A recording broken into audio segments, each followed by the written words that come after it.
and Director of Keep Us Well, and a person who was able to obtain a congressional investigation on fluoride. He is the Director of Citizens for Due Diligence, where he presents effective advocacy approaches to assist local constituents in developing proactive grassroots legal and legislative strategies, protecting the safety and enjoyment of public drinking water.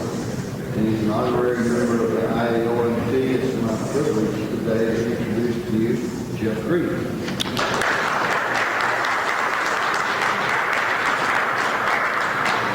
Thank you. I'm going to start off by reading this so I don't forget. It's an AGD disclaimer. I do not have any financial interest of a product in my talk or with any companies offering grant monies for this continuing dental and medical education program. Anyway, thank you all for being here, and I especially appreciate Rich Francis for making sure this gets some attention. The International Academy of Oral Medicine and Toxicology has always been committed to basically what David Kennedy would always call show me the science, that it's always been focused on the fact that there needs to be evidence that's placed out in front, that it's not just a matter of people speaking, but that they need to back it up with the studies and so forth. This is a little bit taken away from this because what I guess I'm basically saying through most of what I'm going to talk about today is that the science that we have doesn't make a lot of difference in some venues. So I want to make certain before we start that I'm not talking about doing videotapes where people get to learn, or talking with somebody who has an interest, or involving yourself in the scientific venues where somebody can listen to the science. But in most of the cases when you're trying to do something and you're trying to accomplish something, you're in venues in which science doesn't play a very big role, first of all, and second of all, it's not very influential, because there's always somebody who says, well, that's your science instead of my science, and so forth. So part of what I'm aiming to try to talk about today is the fact that once you've learned all this information, what are you going to do with it? How are you going to impress someone? How are you going to make something shift? We've used a lot of tools. We've done a lot of things basically across the United States to basically make certain that communities that don't want to be fluoridated cannot be, that they can get out of that, even against situations where there's been basically a court that's ordered them to fluoridate. We have for more than 6 or 7 years now prevented them from being fluoridated, even though they've already had a court action telling them how to do it. We've had situations where there are state mandates, and I'll get into some of those as we come down, where we basically have shown individual water districts, even in the face of state mandates, how not to be fluoridated. And I'm going to kind of walk a fine line in terms of the way we describe that. But we've done initiatives. We've been successful with initiatives. We've had initiatives that were flat-out initiatives where basically we've said you can't mass medicate the water, including fluoride. And we've also had ones that we prefer now more is are initiatives where we've actually set a criteria for putting something in the water that has to do with basically treating humans rather than treating the water, basically.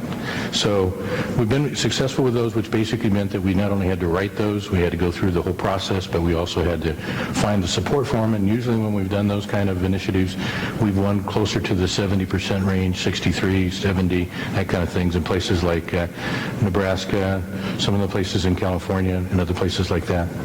So we've actually, in a number of states, we've been successful at helping block mandatory bills, not by going out and defending against a mandatory bill, but offering our own legislation, in which it gave us an opportunity to have access to the legislators, so that when they started learning it from a different perspective, that it wasn't just about being against the other bill, but they started learning things that we probably would have never gotten an opportunity to talk about.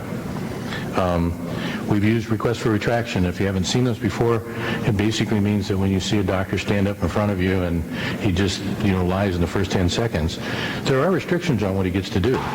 And there are restrictions based on his license.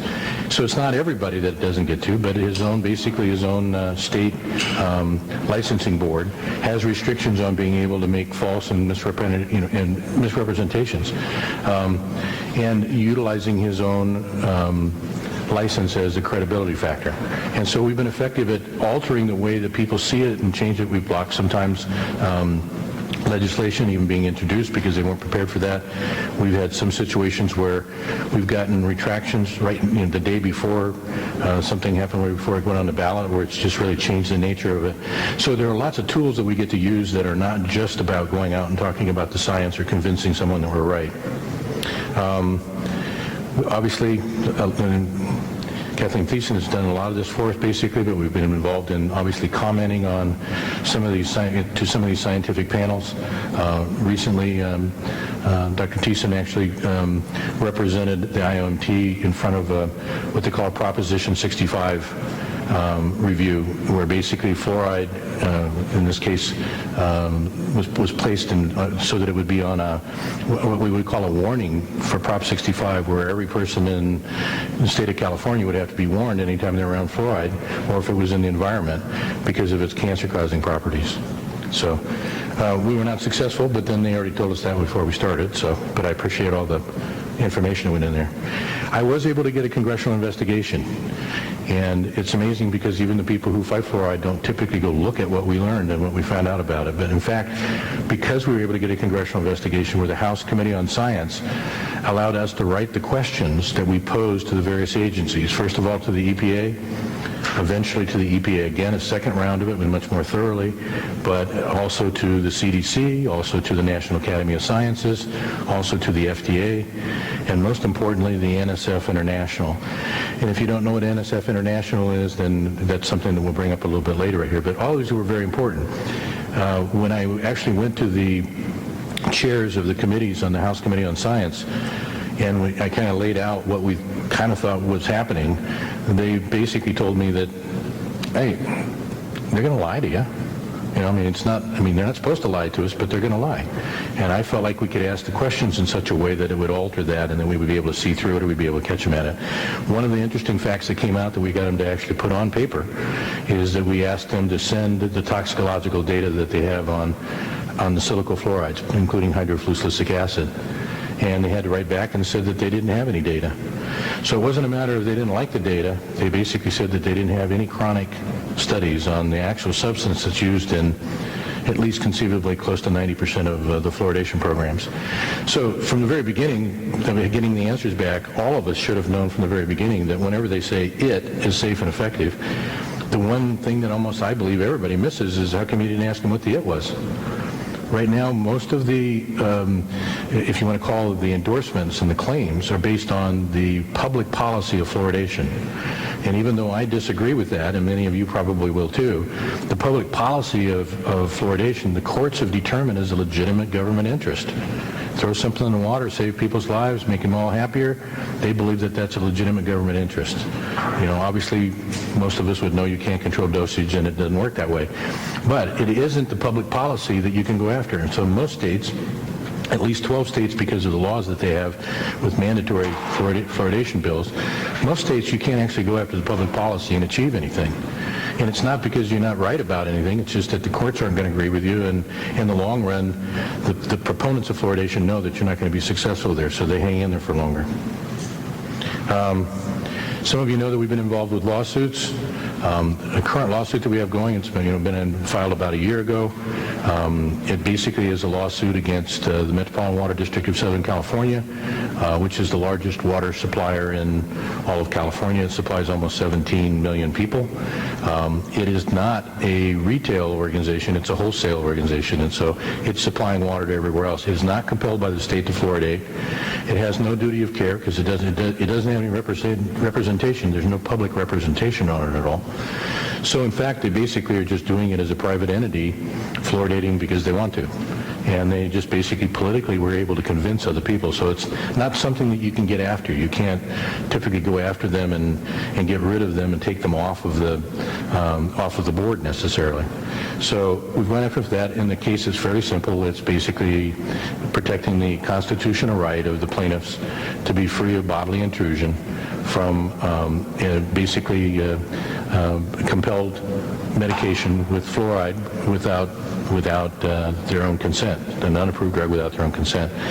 Where we are right this minute is we're still waiting for the judge to come back. We know what the judge is going to do probably, but they basically, we've gone through one round of filing a complaint, making certain that, that we oppose, that they actually file for a dismissal. We file back again and oppose their, the motion to dismiss. They file a reply, and then the judge does whatever she wants to do for however long she wants to. And so the first time was 2.5, 3 months. We went through the process again with making some alterations, and it's been now July 5th since it was scheduled for her to make a ruling, and it'll be much longer probably, we expect. But we do expect to be dismissed in that court, and we've always been planning for a higher court, basically, so that's where we are with that one. But there's a lot that for us to know about that you have to be very careful about what you're filing. That it's not just a matter, you can't just go up and say, this is bad, and do something about it, because the courts don't care about that. If you got questions, I'd be happy at the end if we have time. I want to talk about two forms of advocacy. So let me first of all say that I believe that if you're in a small enough community and you can go touch everybody, you can have whatever message you want. You can tell people that anything you want to, doesn't have to be the truth. As long as you have some kind of a presence when you go speak with them, you can convince people and the message doesn't matter. But the moment it gets beyond you being able to touch everyone else, and especially if there's media involved, then it does matter what the situation is. And then normally if you were to come in front of someone else who basically is critical about their decisions about how they're going to support something, and that's especially true of a city council person or someone else, they look at the person who shows up and is talking to them. And there's two things that they're going to look at to determine how they're going to participate. One of them is they're going to look at the message itself. Is the message something that will travel? Is it something that will resonate with other people? Most people think that means is the message short or is the message simple, and it isn't about that at all. Can it create movement? Can it stimulate something to happen? Can it basically be contact and connect emotionally with someone so that this person, whether they're for or against it, can make their decision about how they want to support it? The second thing is the person. And sometimes it is about appearance because there's a characterization of anti-fluoride people just like it's anti-mercury people and the rest. And so to the degree that they can find a way to be able to make that characterization, that's fine. But it really does have to do with the fact is that person capable of communicating in a way that someone else will want to listen to them? And they're going to make their decision based on that more than what you are about the actual information that you're presenting to them. So in that light, I'm going to go through a couple of things. What I'm going to suggest is that there are certain issues that what I call response, where we basically created a response orientation to it. And what I'm going to describe to that basically is that we are angry at injustice. And that the majority of people who become advocates, their first step is that they saw something in which it incited them somehow. It wasn't just a mental determination. There was something that basically said that I don't like this, I don't want this to happen, I want this to go away. That there's something in that person that says that it's worthwhile working on or paying attention to somehow or other. And what I'm suggesting to you is that anger at injustice is a normal place to start. But if you stay there for too long, what happens is that you repeat the whole same scenario that is lost over and over and over and over again. Because the reaction to it is basically to fall into their game plan. Somebody else has prepared this. There's not anybody who's just decided to fluoridate anywhere. This has been nationally orchestrated, and as you've seen from other people that have put on, programs before, it's been started a long, long time ago, and the same words are being used. It's safe, it's effective, and it cuts across all economic lines. Okay, so this is not somebody in your own locale that just thought up those words. They actually sat down before they proposed something, and somebody told them exactly how to do that. So the importance of that is that our first step is typically to go on and do our own research. We may have already gathered enough for us to go talk about it, but we go do our own research, we gather our own information, then we rewrite it. And I have to tell you that we're really a bunch of arrogant people when you think about it, and especially if you know anything about science or you're a doctor and you work in the field. We all think we can write it better than someone else. So we put it in with bullet points and we rewrite this because we think that wasn't effective enough, or we put it on at 55 pages. And we've gone through the discussions before. Should we do it in a very small one right here so it's really easy for them to see, or should we give them the whole thing where we got all the references? And what I'm going to tell you is it doesn't make any difference. They're not reading either one of them. That if they were reading them, they would be smart enough to know that you can't put something in the water and control dosage. unless you control how much water they drink. So if we're asking them to be smart enough to be able to read what you're doing and follow through, we've already failed with part of that. So we have to start looking more closely at who the audience is that you're communicating with when you're talking to, especially to a city council person. And I'm not trying to say they're all dumb. Sometimes they just don't have the interest. So then we send it to them. We send them a package. We give them an email. We send them the information so they can look through it. What do you think they do with it? Any answers? Well, David and I have showed up to places where we sent it a long time ago, and that's after spending hundreds of thousands of dollars of David's money to make certain that people had these in their hands, and they're still shrink wrapped up on the side right there and telling us that they read through them and they don't have any questions at all. It's pretty common. So what happens at the public hearings? Let me ask for a show of hands and everybody look around. How many of you have been to a city council hearing, first of all? Okay, look around so you see the people that have been involved in something with it before. How many have been in a city council hearing based on fluoride? Okay, not as many people. Well, I would be willing to bet that even if you wanted a different issue, what you heard someone say is thank you for sharing. And what I'm going to suggest to you is that you can come in with a pile of information this big or this big, and it could be a video, it could be whatever you want to, but the natural response for the city council person who's in power is thank you for sharing. Or maybe they say this one, I got to go with my dentist in the health department. So you really put a lot of information out there. There's quite a few things that I think that you brought up that I wasn't certain about before, and I still don't have an answer for, but I just can't believe that my dentist and or the health department would make, would do something to me. So I got to go with the people that I can rely on. Have you actually been to places where they've actually had the debates? Has anybody seen, let's say, Paul Connett's or David Kennedy's or someone else where you've seen the debates or the things on the video? Raise your hand if you've seen any videos, you've seen places where they've had the debates or those kind of a thing. Have you ever seen a pro-fluoride person ever win a debate? Has anybody seen that? Hasn't happened, but it doesn't make any difference. And that's the difficult part. And we've talked about this for literally years. We've been to places where they'd hold debates, and the only people who would be there are the people who already have their answer already. And so there's not anybody coming that basically hasn't already decided, or they wouldn't have the interest to go there in the first place. But the council typically goes ahead anyway, and I'm going to describe why that in the other part. So was it well prepared or not? How many of you followed what happened with Portland? Someone had mentioned that earlier in one of the earlier groups. How many of you followed what happened with Portland recently in terms of their discussion about whether they can be fluoridated? Raise your hands if anybody saw what happened. Very briefly, what I'll say to you is that I worked and supported and mentored Lynn Campbell when we started Oregon Citizens for Safe Drinking Water back from 1997, and we were highly successful at blocking mandatory bills for the state forever, and still have. Unfortunately, as we went further along, part of what we did is that it broadened the base of the people who were working with us, and eventually there were more and more people who were from environmental groups and the rest, and their link to it was this must be bad, and so it got converted from a safe drinking water approach to an anti-fluoride approach, and they believed that they had the power. So when we told them a year ago that they were coming after Portland and that they were going to come in and try to fluoridate it, and they said, wait a minute, we got the guns. We have all the people here ready to go. It's going to be an easy deal for us. What they didn't count on, the fact was, that nobody was going to listen to them because they hadn't had to face it that same way before. So, they had something like 245 people who showed up. If you haven't followed this, 245 people who showed up and said that was important enough that these people couldn't make that decision. Now, what's amazing about it in Portland is they're not going to let people vote. They're going to, the citizens are going to have to go out and collect signatures to put it on there if they're going to vote, and they probably will do that. But the amazing part is that the one protection that council members have is that they basically have what we call discretionary power.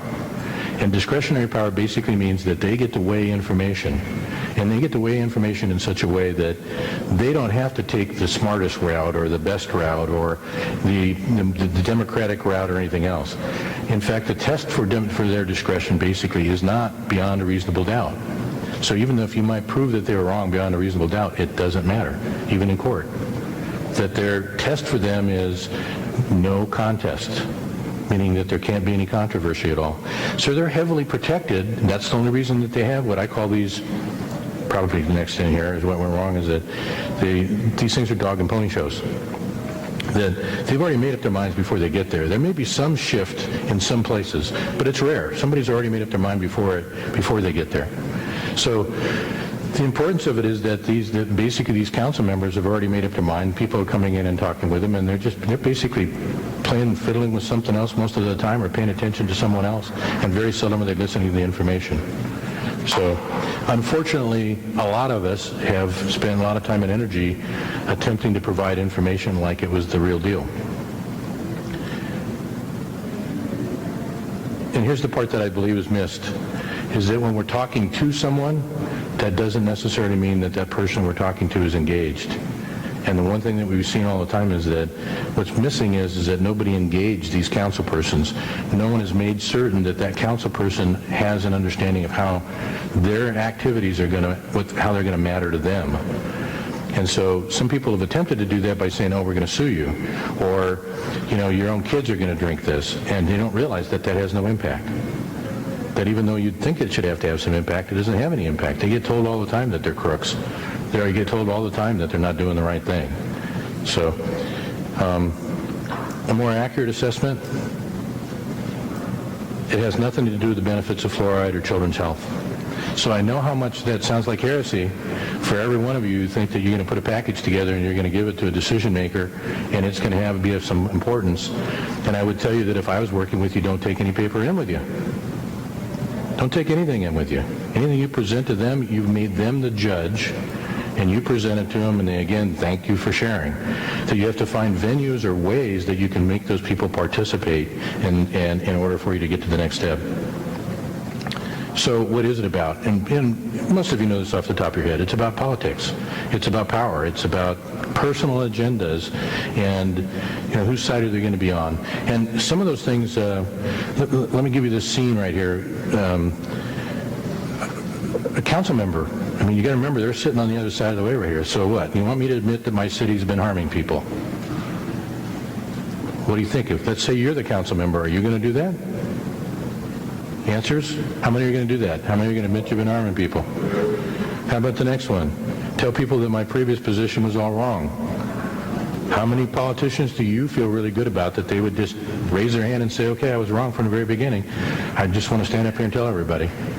How about the next one? Tell people that our health department and the CDC and the EPA are all unreliable. What do you think the chances are of having a group of people who, much less than one person, but stand up and basically say that all the people that we rely on and that you in this community rely on are phooey?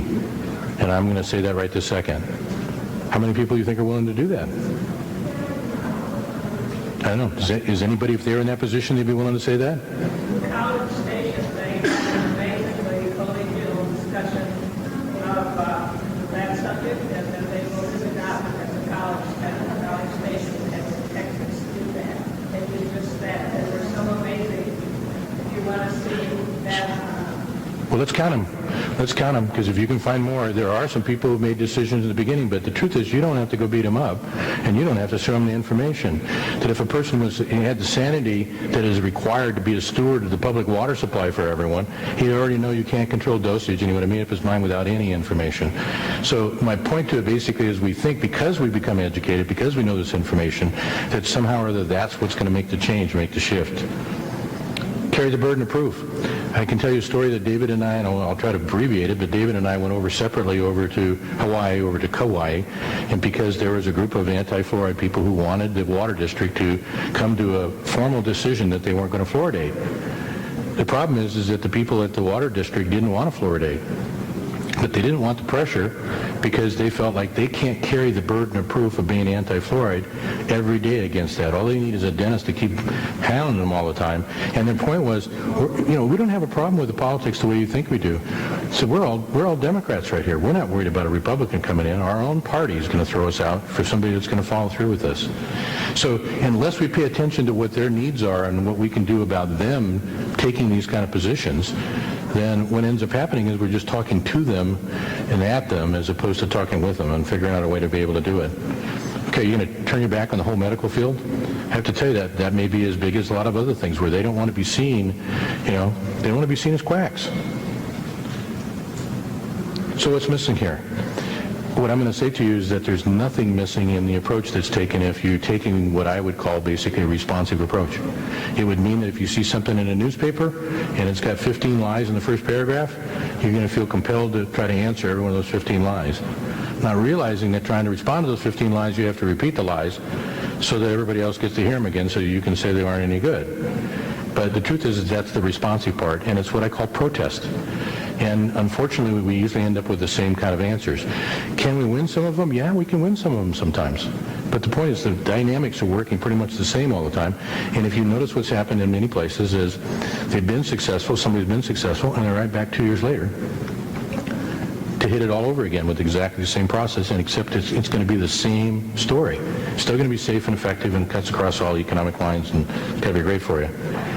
So what I'm saying is this is the common consequence for that approach. And it has nothing to do with being right or perfect. No matter how well you write it, you're still having to deal with that part of the issue. So these are things that I've presented in another group, so I'm going to go through these fairly fast, but it really has to do with anti-messaging and what we've done to ourselves when we take an anti-position. The first thing is we always clear the proponent's message and we put an X across it.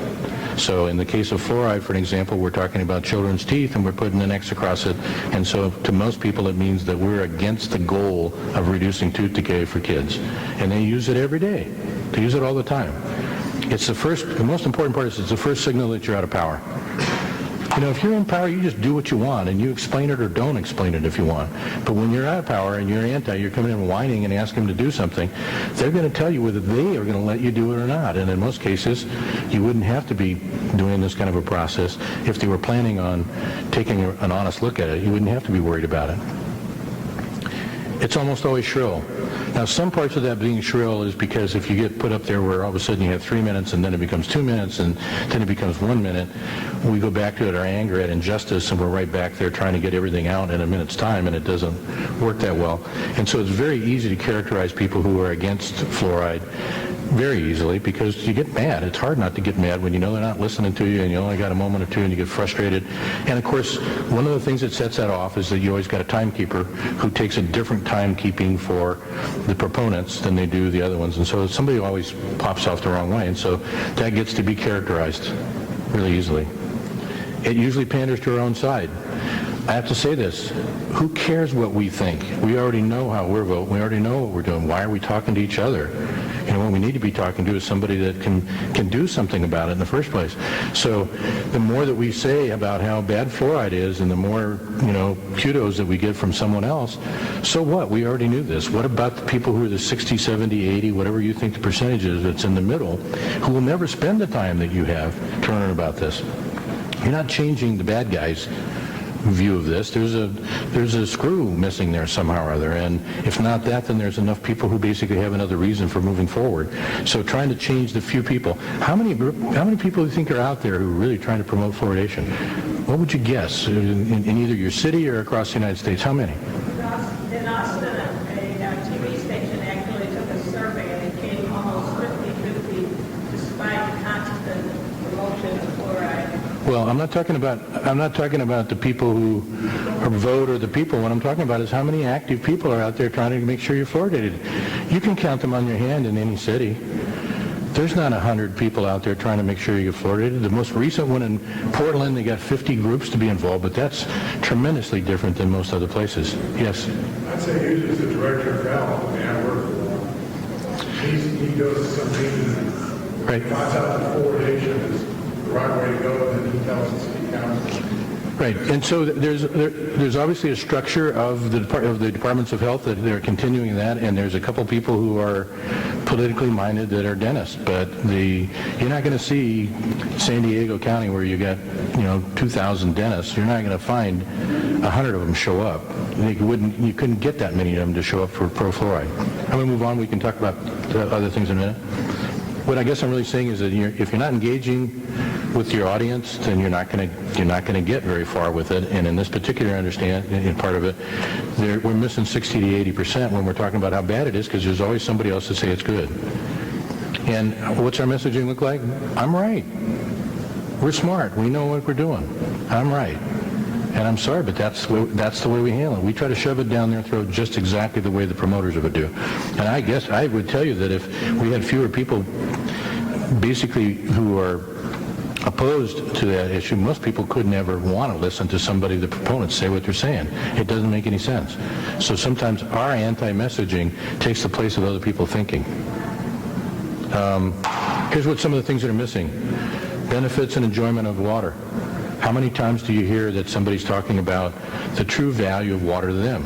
How many times do you hear them, we've used it in initiatives where we've been highly successful, talking about kids basically squirting each other with a hose, people enjoying water for water in the way that we do enjoy water. It typically has become such a harsh scientific kind of a thing where we're trying to make it such a logical thing that we miss the part where we're touched and where we're touching water and so forth. But it's the same thing if you're being anti-vaccine. Nobody's talking about, in most cases, how you develop an immune system. And so you become highly susceptible to the other side because you don't have the answers for it. And the same thing, I believe, in your dental office, the same way. So you typically don't see it in anti-messaging.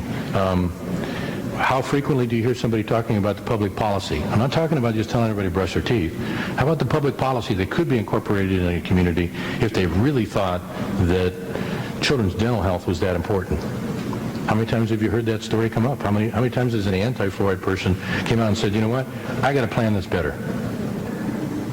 So who, in your minds, for yourself, evaluate, in the community that you're in, who's in the majority in your community? Those people who are anti-fluoride or those people who are for safe drinking water? What percentage do you think of your own community is anti-fluoride? Raise your hands, anybody? Number? How much? 50%. Okay. How about anybody else? Most people don't ever guess over 20%. Most people say 10 or 15 or whatever, and that's because they're probably angry about the fact that nobody's listening to them. How many people are for safe drinking water? So here's the question. Do we have to give up the majority position and make everybody zealots like David and I are? Do we have to make them all zealots in order for them to basically, have safe drinking water?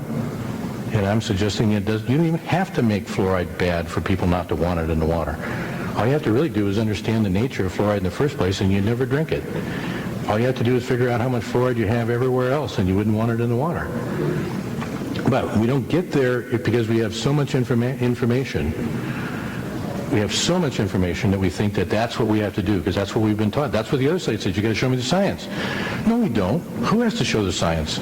So what basically we learned through the House Committee on Science and the questions and answers that came back is they told us how they get by with it.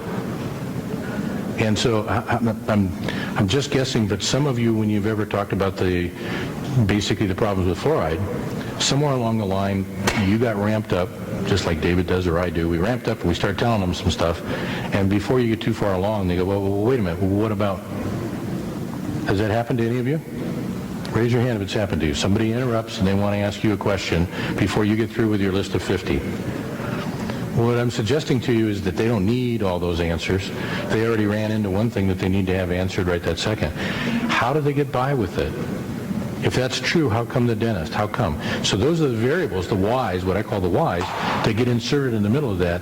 And most of us, because we've got other information, we skip over that instead of getting the rest of them. So what happened is in this congressional investigation, they basically told us, revealed how they do get by with it, and that's what we use.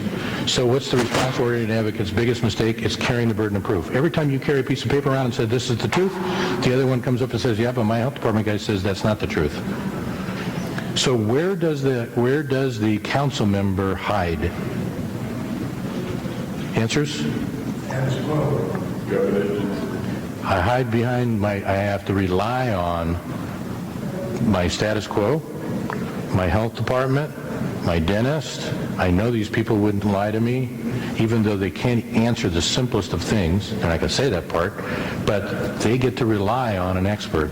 So what we look for is a different approach from what we call presentation or what we call protest kind of responses. That instead of protesting, what we want to do is to change the burden of proof so that it actually lies on the party that should be handling it in the first place. How come we're having to spend all this time to go out there and fight this? How come it's not somebody else? Well, so what's the answers to part of that? You give it all up. So if right now, if one of you were saying, okay, let's go change this in my community. I want this to be different. I want this to change right this second. What I would say is, okay, what we need to do is look for somebody who already has some authority, because you as a citizen don't have any.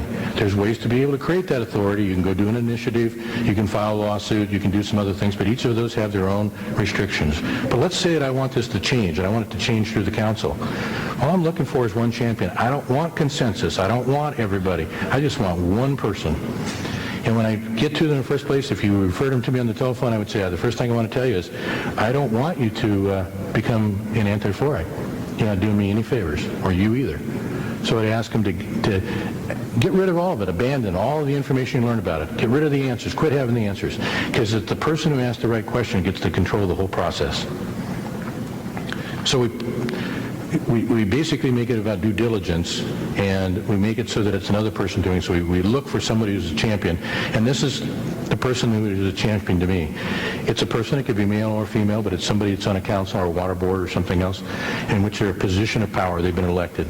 And what I look for from them basically is, are they willing to stand up and basically do what we call due diligence? Give up all the answers, not come in there and try to prove that fluoride's good or bad. Just be able to ask the right questions. So do they have the power to do due diligence? And do they have the second thing? Can they say not good enough? When somebody answers and doesn't answer back to them straight, can they say not good enough? I'm not going to take that.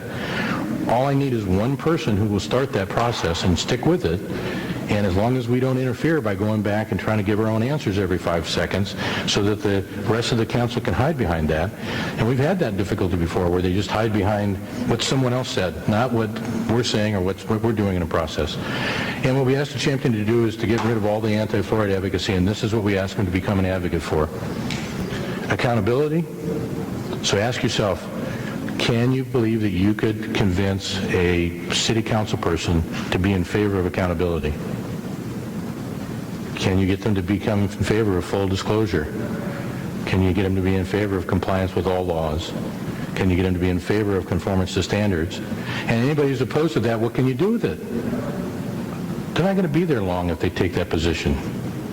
So in essence, we have a way. It's what I've told other people the same thing before. When given a choice between proving yourself right or someone else wrong, choose grace. Take up a higher power, take up a higher sense of what you're doing, and get down to the point where you're setting the criteria, and you set the criteria in such a way that the answers declare themselves. And so we want the facts to declare themselves. Just remember that the public policy is what everybody's saying is so great. Nobody's going to stand up for the chemical manufacturer. So for those of you who don't know, places like Arkansas, how many of you know that Arkansas has a state mandatory bill to fluoridate now?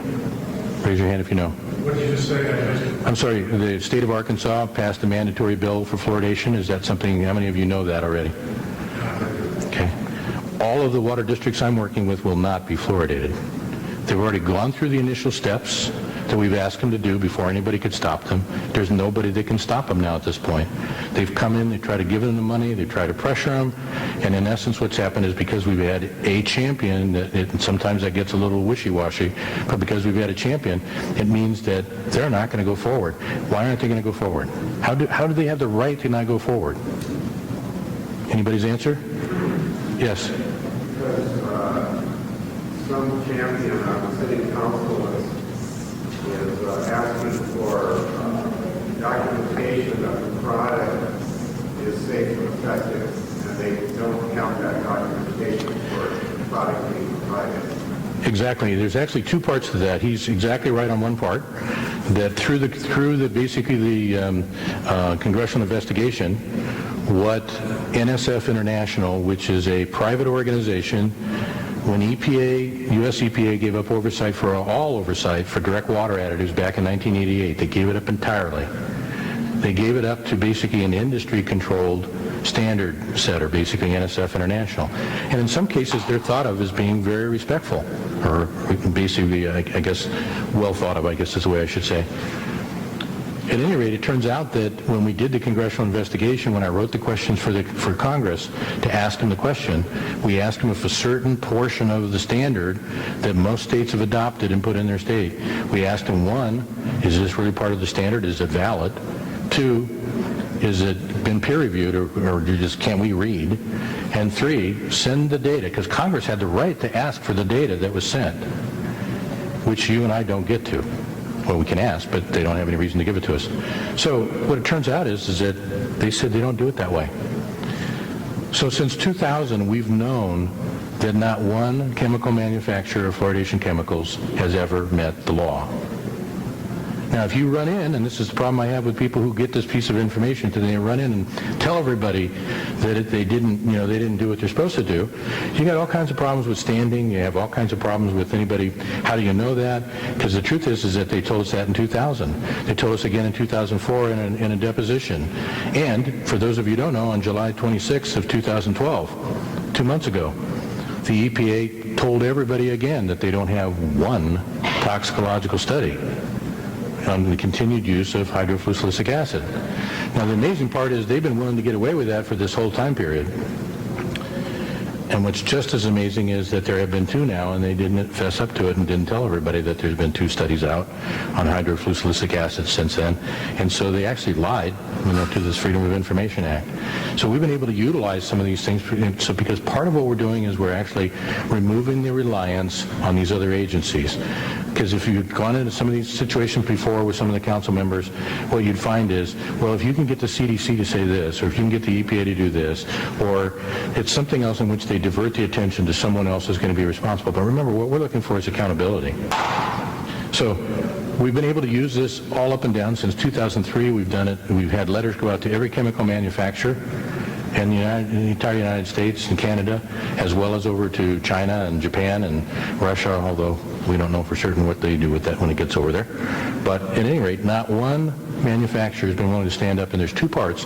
One, what Leo Cashman just brought up, was the fact that there's not anybody willing to stand up and say, my product is safe and effective. And we give them the statement to ask whether they'll say that or not. And then the second thing is, send us the actual copy of the document that you submitted to NSF International in order to meet the law, to show that you meet the standard to meet the law. And not one of them has been willing to do that. Why do you think they don't want to send in that information? It doesn't exist. They didn't send it in. And what we learned is in 1998 to 2000 they didn't send it in. But why didn't they send it in? Well, there's 2 things that they wanted on there. There's actually quite a few things, but the 2 things they care about is, one of them is they had to give a list of the contents, and each impurity, not this bogus thing where, well, the heavy metals is less than da-da-da-da-da-da, but each impurity they had to list each one known and any one that's anticipated, and they had to put the percentages either by percentage or by weight. They had to submit that to NSF International. Why do they have to submit that? What's the importance of them submitting that? How would you know what to test? That's what they use to test for them. So Section 3.2.1 says, you got to send me the stuff to NSF, and Section 3.2.2 says, this is how we're going to figure out what an independent certification would look like. This is what we know we're going to test for. So the point is, from the very beginning, they have been using this generalized idea that it doesn't include all kinds of things.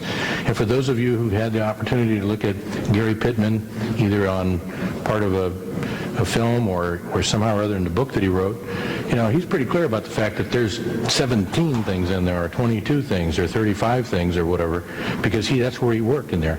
But in this particular case, they're not being required to follow the standard. So is NSF in trouble? Yeah, they got disclaimers on everything saying we're not even responsible for the manufacturer doing what they're doing. Is the product, the people who produce the product and or the chemical manufacturer or the purveyor of the product, are they in any trouble? What do you think? They're not ordered to do this. They just have to do that.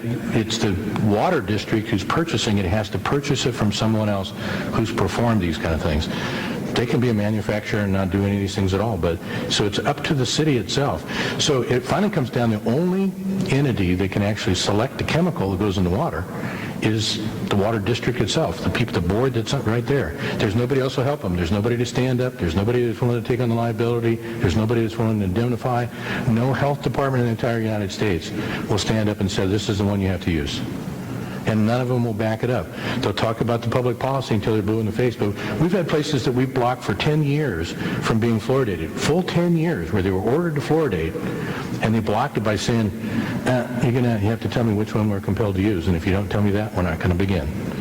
And so there's some places in Arkansas where we've done it very formally, and there's a couple of them that just said, hey, come back when you got some answers for me, and if not, go away.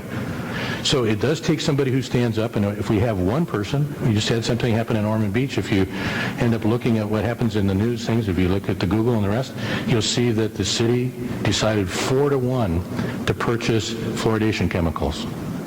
And it would look like we lost, except in order to do that, they had to accept everything that we've set up as a criteria for when they purchase it and do all the rest of those things. So I'd be happy to answer questions that any of you have privately. I look for people every day who want to actually follow through with the process.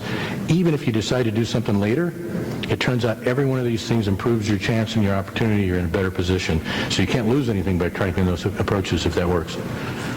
Anyway, thank you for listening. Thank you.